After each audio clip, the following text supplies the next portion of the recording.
எல்லோருக்கும் வணக்கம்.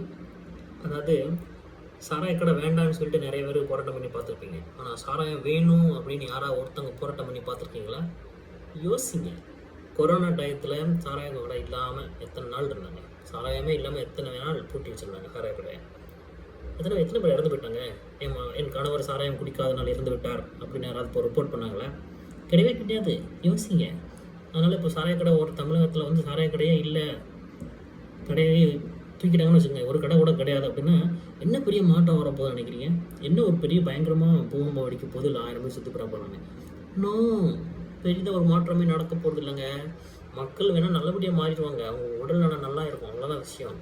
இதை ஏன் சொல்கிறேன்னா, மனித இனம் வந்து நிறைய மாற்றங்களுக்கு அப்பாற்பட்டு தான் வந்திருக்கு. இந்த ஒரு விஷயத்தை நீங்கள் தூக்கிட்டீங்க அப்படின்னா ஒன்றுமே மாற போகிறதில்ல. அவங்க வேற ஒரு விஷயத்த பார்த்துட்டு போயிட்டே இருப்பாங்க. புரியுதா உங்களுக்கு? அதனால் இந்த செய்யறதுக்கு நல்ல மனம் இருந்தால் போதும். அது இல்லை.